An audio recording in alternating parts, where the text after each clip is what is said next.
Welcome to Wayward Writers. I'm senior literary agent and author Heather Cashman. I'm author and writing coach Stephanie Bearce. And I'm author and writing coach Nicki Jacobsmeyer. Our mission is to nurture and enrich established writers throughout their publishing journeys. We welcome all genres, age groups, and publishing paths through video podcasts, online webinars, in-person retreats, and more. We're here to help you conquer your path. Welcome to Wayward Writers. We're so grateful to have you on this episode with Eric Smith, who is an amazing agent, and we're so grateful to have him. Stephanie, will you tell us more about Eric, please? Be happy to. Eric Smith is an award-winning young adult author and literary agent living in Philadelphia. He's worked with New York Times bestselling and critically acclaimed authors across genres and categories. His latest book, With or Without You, was a Junior Library Guild selection and the Pennsylvania Center for the Book's 2025 Great Reads from Great Places selection. That's awesome. Congratulations, Eric. Yeah. We're really excited to have you with us.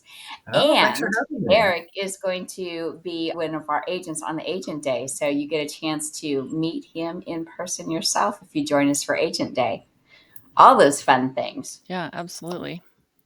When I saw the title of that book, With or Without You, it made me think of that movie where Tom Cruise is like, with me, without me, with me, without me. And he's like moving his hand.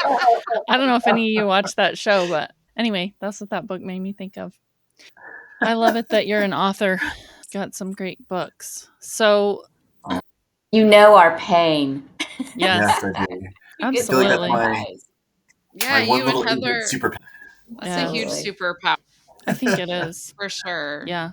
Eric, it seems like we're talking today about genre hopping and age category shifting. So it seems like a lot of writers, especially lately, are bouncing between categories and genres. And we'd love to know what that means for their careers and what made you eager and curious to talk about this topic with us today. Yeah, I feel like I'm something of an outlier on social media and when it comes to dishing advice because I'm a big fan of the category and genre jump. Right? I don't totally subscribe to the belief that authors need to quote unquote brand themselves, right? Because if you're jumping genre and you're jumping category, like it's still going to read like a you book, no matter, what place it is you're writing in, right? Your voice is going to carry on over. So I say, if you're someone listening right now and you're on the fence and you're like, maybe this podcast is going to give me permission. Yes, you have permission. I love that. Go explore. We're with you. Yes. Thank you. Everyone, you can pause now and go get your celebration beverage or snack, right?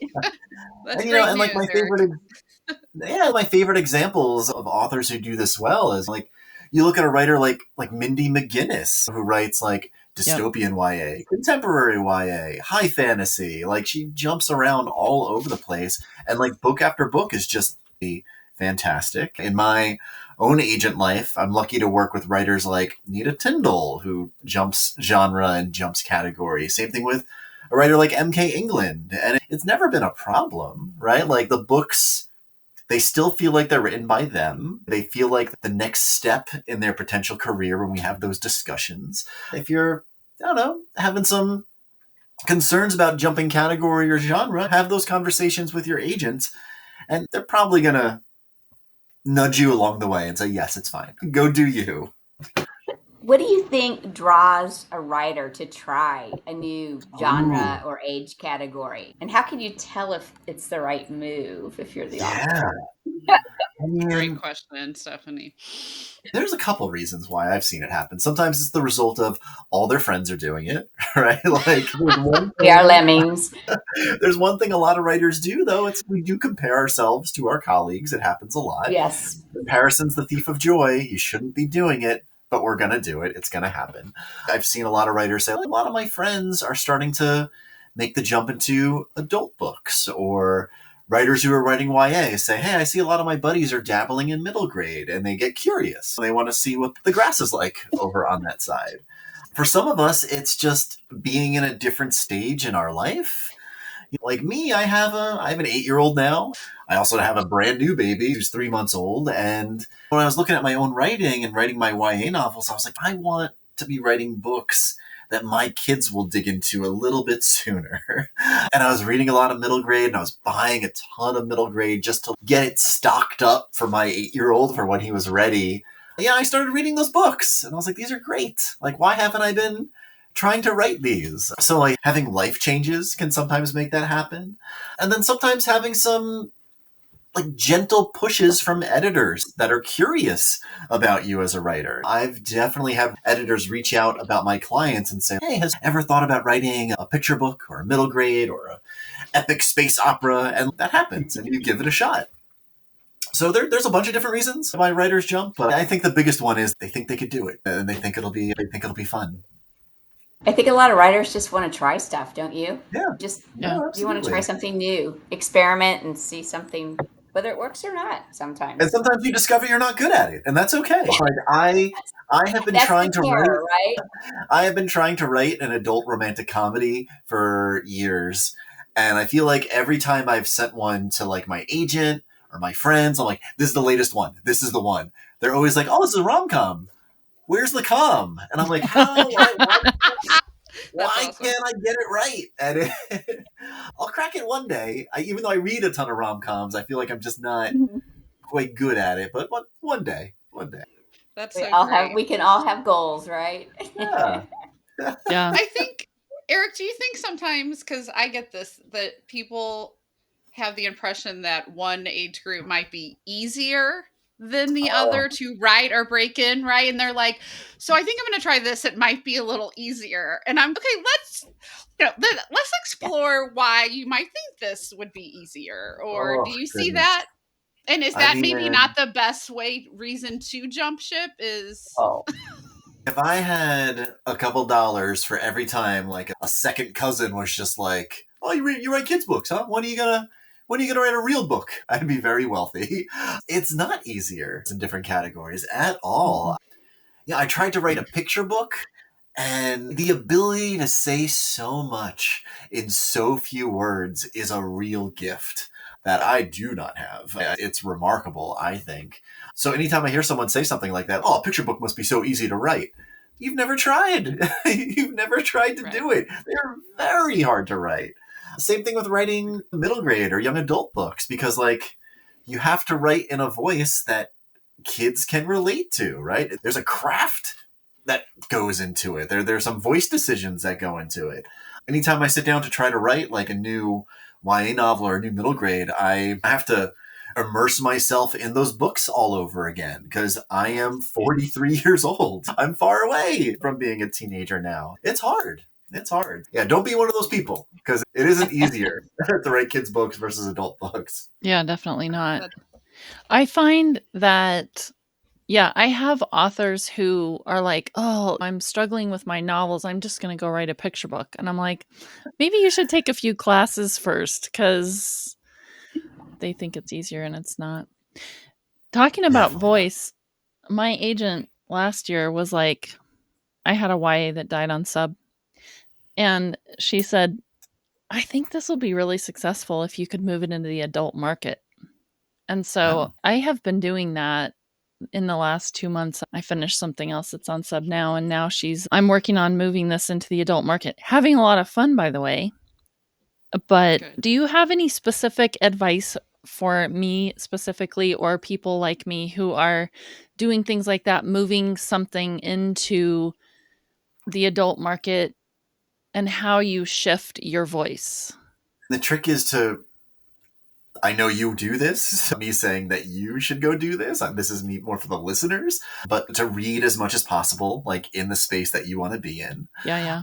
So if you're trying to write upmarket adult contemporary fiction or first epic fantasy novel for adults after moving away from kids' books, make sure you're reading a whole bunch of them to adjust the voice accordingly. Also to think about it in like a structure level. Like when I think about a really good YA, for example, every YA novel follows that coming of age arc of figuring out who I am, figuring out what the world is, and then figuring out what my place is going to be like in this world now that I know a little bit more about who I am. Adult books don't always follow that coming of age arc, right? Because a lot of the times we're starting with a character who knows themselves a little bit more. Maybe they're a disaster, but they know themselves a little more. They're more established. They've got some experience being a disaster. Yeah. So there's some structure differences. There's definitely some voice differences. I think one of the fun things about adult is that it doesn't always have to be like immediate heightened stakes that feel like it's the end of the world. Some YA and middle grade does. And I that's one of the reasons I love books for kids, because I love stakes that feel world ending for kids that aren't world ending for adults, like a friendship breakup or just a breakup in general or drama at home. Like usually the stakes don't feel like they're going to destroy you when you're a grown up. But man, when you're a teenager and you have a friendship breakup and you're 16, oh my God, that's the end of the world. And I just, I feel like there's a difference with the stakes there as well. Yeah, for sure. Yeah, I maybe that answers the question. I'm not sure. Yeah, definitely. No, that's a lot to think about and unpack, and that could be its own episode 100%, which we may do. Let's write that down. Yeah, I think too, like adult wise, I do feel like with thriller, because that's my jam, like I need to know stakes. Like I don't want to waste a lot of time knowing what's gonna go down. Do you know what I mean? At least personally, I find myself that I want to know up front and that hook. But you're right, people aren't devastated when, they got a pimple or something. But it is devastating when you're a teen. So that makes a lot of sense. So what are the skills, Eric, you think that cross over well with genres and others that don't? Ooh, skills that cross over. Whenever I talk to people about reading as much as they can, right? Like I always push reading outside your genre and reading outside your category because of how much you're going to learn from all of them, right? Yeah. So I feel like the skills you learn that transfer really well from different genres and different categories ties into that. So I'm always telling people, like, read more romance, read more rom-coms, even if you're writing science fiction or fantasy novels or just upmarket contemporary, because you'll learn so much from how dialogue is constructed in a really good romance novel that can transfer really well to an epic fantasy. If you're someone who writes literary fiction, right? Like the skills you learn in that space of writing lyrically and like really zeroing on description and sensory writing transfers really well if you want to write fantasy novels. Tell me about the food in your fantasy novel and use those literary fiction chops to do it. Skills from different categories and genres like definitely transfer over really well, in my opinion.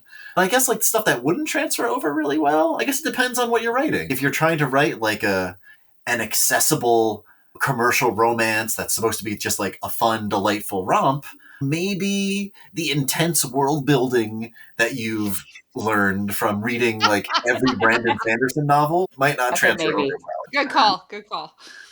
Yeah. That makes a lot of sense. My big writing hack when it comes to learning from other categories is that I read a lot of musicals. So I have a whole pile of them down here on my bookshelf. Oh yeah, this is a podcast. This isn't a visual medium, but yeah, the listeners, I have a big bookshelf in back of me. And I read musicals all the time because when you're reading a musical or you're watching a musical, whenever the emotions get to be too much, that's when people sing, right? That's every single musical. That's how it works. And when you think about that with your book and your writing, when the emotions get too big, something huge has to happen.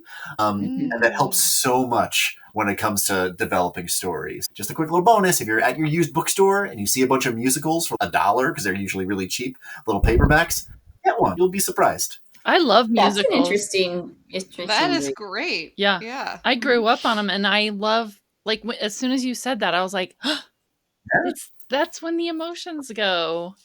I need to. Do you sing, Heather? Or do you sing? Are you going to music? Only with musicals. Only when I'm alone watching musicals at night when it's dark. I was going to say in the next in-person retreat we have, we're going to play a musical. That's great. Great hack.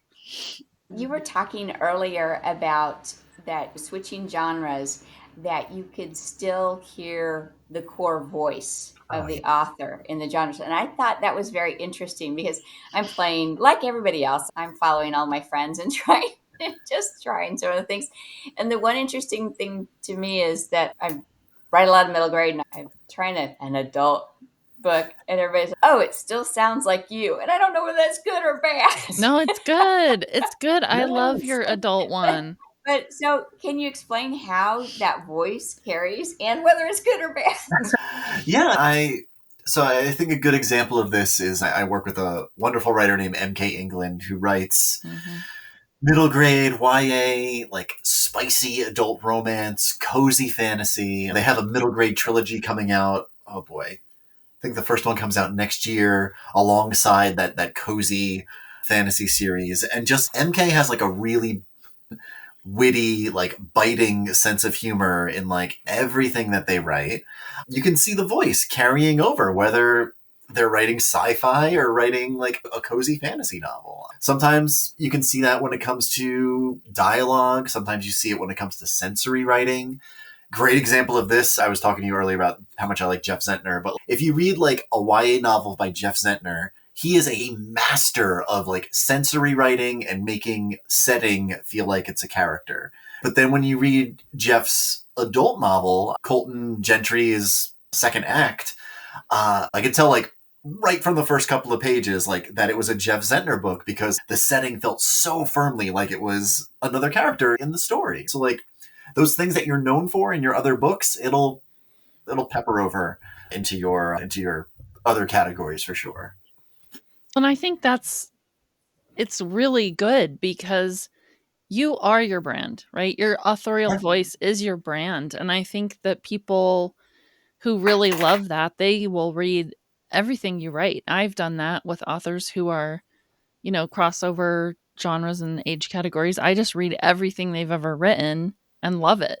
Yeah, and for the reader, like they get to go on this adventure and this ride, but they trust the person taking them because they've read their work. And what a great way to be exposed to other genres that you might not have thought of otherwise. Oh yeah, absolutely. I think Scott Reichen is another great example of that. He has a middle grade series out right now called The Last Dragon on Mars, which is like a huge, it's everywhere, beautiful. But he had a long run of like really great YA fantasy and YA sci-fi novels. And if you read his like first YA sci-fi trilogy and then read The Last Dragon on Mars, like that voice is the same. Like you can tell by him. So yeah, jump those genres, everybody. Have fun. Yeah, that's what I think. Voice with you. That agents across the country are going to say, "What have you done, Eric Smith?" I'm kidding. That's awesome. But writers will rejoice. Yes, Good. they will. And if you're nervous about it and you're a writer who's about to have a conversation with your agent, like use your bookshelf to inform your point, right? Like I can look at my bookshelf and see authors who jump all over the place.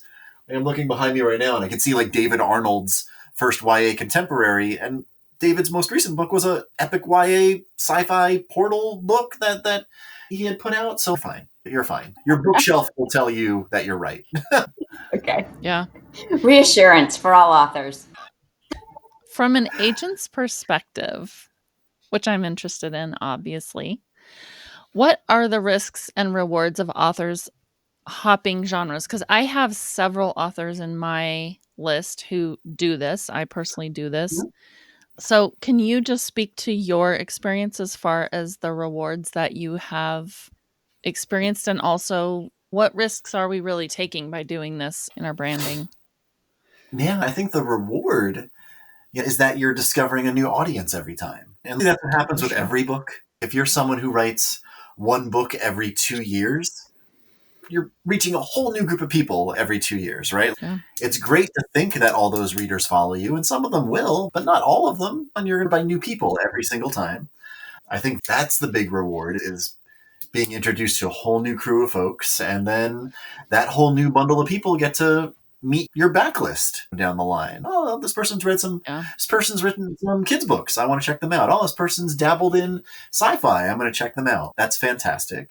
I guess the risk, like if your publishing house is trying to build you out as a certain kind of author and they're like, oh no, we see you as a fantasy author here. We're trying to build out your fantasy series. And you're like, my next book is a literary novel about a family saga on a small farm. Okay, that's probably going to be a problem for them, right? And you might they might not want that next book, and you might have to go somewhere else. So that part can suck. That part's not so great.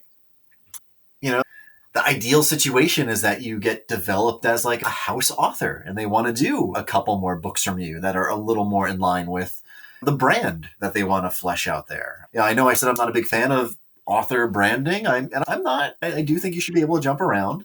But if a publishing house is trying to develop you in a certain space like that, I don't know. I think it's worth exploring. I had this situation in my author life. My first book with Inkyard, the late, great YA imprint at Harlequin that shuttered, was called Don't Read the Comments. And it was like a very nerdy, like YA book about virtual reality and kids getting digitally harassed in these virtual spaces. And what is that like? And I remember the second book I pitched. Oh, what even was it? All I remember was that it had nothing to do with like video games or geek culture, or it wasn't set in Philadelphia. It had like nothing to do with what I usually did. And my publishing team was just like, we want you to write another nerdy book because you're really good at geeky fiction. That's what we want to develop you in.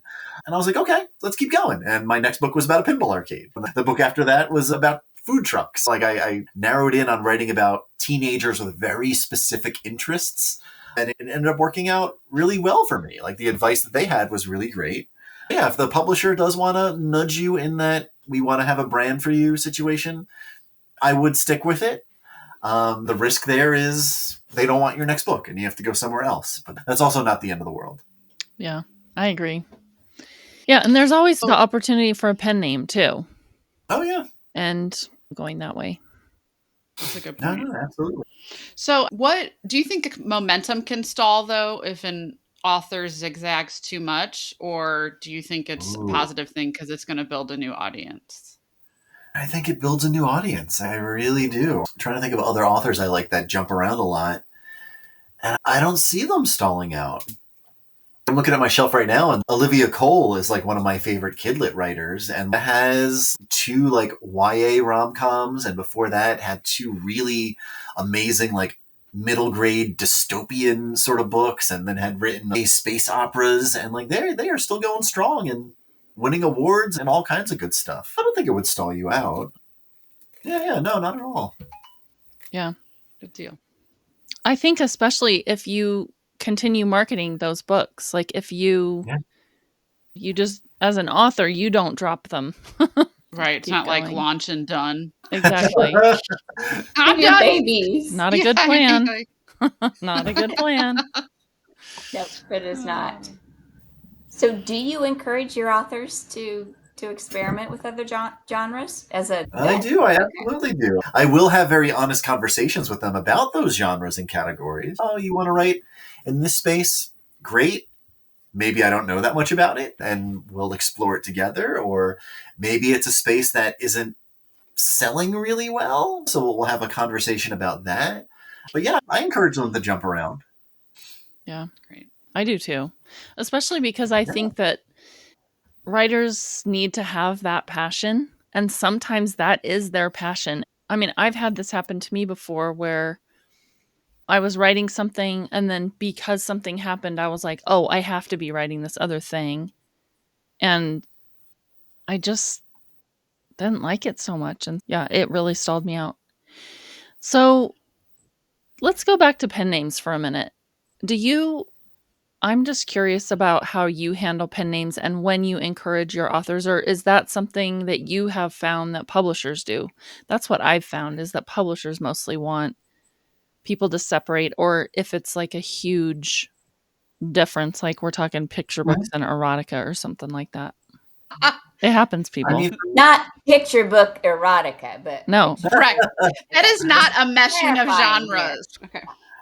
I mean, for me, it's always been from the publisher. Like MK England's next like cozy romance book for adults is coming out under Mary K. England, just because it is such a radically different space for them. I think if we had pushed back, like maybe we wouldn't have had to do the pen name, but MK was up for it and it works.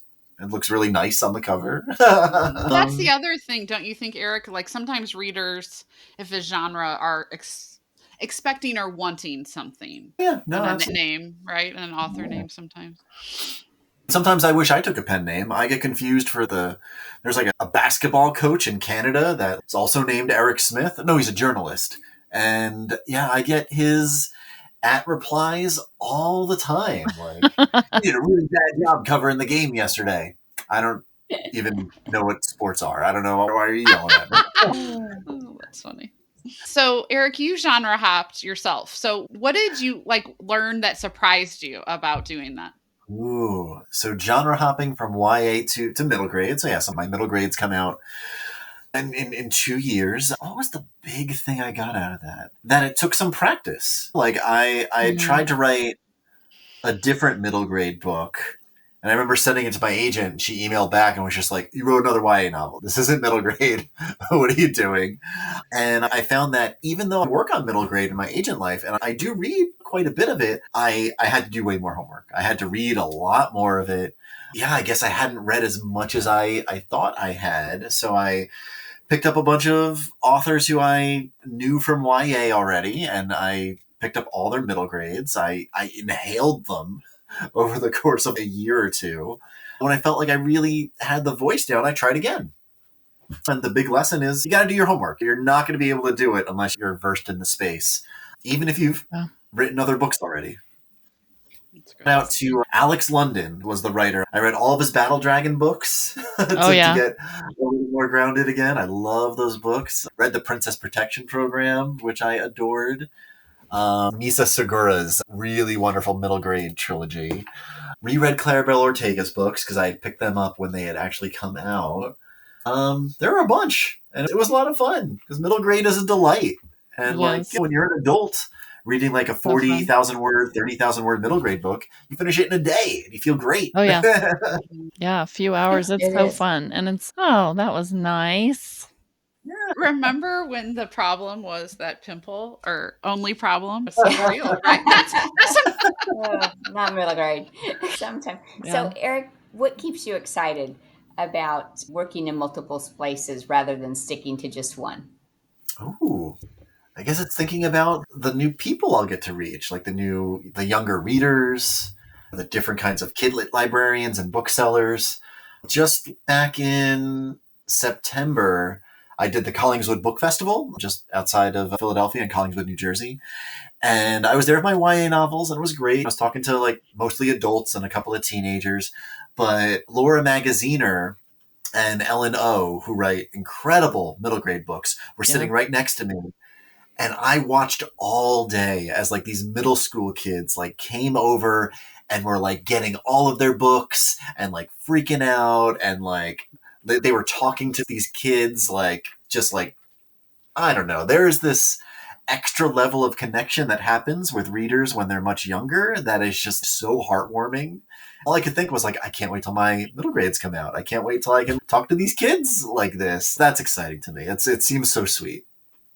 Connecting with different people at all different levels is very fun. Yeah. So, do you think that there are any like cautionary questions that we as authors should ask ourselves before we do this, just to go hopping around? I think the big one to ask yourself is, are you doing it because you really want to be in that space and you really like the books that are there? Or are you doing it because you see some of your friends are making a lot of money, right? Yeah. I totally understand it. I totally understand seeing like a buddy of yours, I don't know, published an adult romantasy and is doing really well all of a sudden.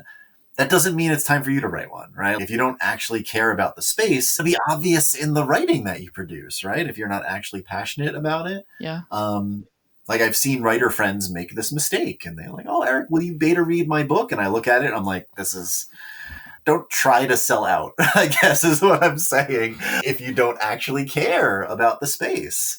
Other cautionary tales. Stick with your passion. Yeah, stick with your passion. Yeah. I agree. And I guess the other one is the one that I learned, right? If you do really care about the space and you are really curious about diving into it, do your homework. Like my first middle grade, not good. It took me writing a second one to really figure out how to be in the space. Yeah, I tried to write an adult fantasy novel with one of my friends that we also sent to our mutual agent. who said, "You wrote a YA novel again." That was another learning lesson where I was like, okay, I need to read more adult fantasy if I want to actually do that. So yeah, make sure you're reading in the space too. I've written and sold a dozen books for kids under my own name that I'm very proud of. But even that far into my career, sometimes I don't know what I'm doing, and that's okay. We keep learning forever as writers, for sure. I agree. And sometimes we think, oh, like we shouldn't try this. We should just stick with what we know. But it just makes you so much stronger when you try different things. And I think even if you're never going to be a picture writer, writing a picture book and trying honestly to write a picture book, there's something to it that just teaches you so much about word choice and Yeah. what do words mean and how do words sound like when they're put together in a small space. And I love it when I'm reading a book and I find that an author has like secretly put an entire paragraph in their mega long novel that is in meter or that is anyway. I don't want to take a lot of time with this, but I think that there is a lot you can learn. And I don't think we should be afraid to test those waters, to test ourselves, to try new things, to put ourselves out of our comfort zones. I don't think that it's going to be a career stopper, as you've shown, that you just keep going and you just keep writing the next novel and getting into that space and moving to where you want to be. Yeah. And I love what you said about the picture book thing, because I tried to write one and I remember sending it to a couple of friends and they kept pointing at like the stuff I had written and saying, "Oh, this would be in the illustration. All the stuff here, that the descriptions that you're doing, those are in the drawings. Don't put that in there." It's like, I don't know how to write without that. I need to put that in. Yeah. So yeah, it takes practice. It's a craft for sure. It is. It is. So, Eric, where can our listeners follow you and find you? Ooh. Yeah, so you go to my website, ericsmithrocks.com, where I talk about the kind of books that I'm looking for, and I link to my newsletter and my social media and all that good stuff. Or you can check out my agency, neighborhoodliterary.com, where you can learn about our clients and our sales and the agents that I'm very lucky to work with every day. How did you come up with that name?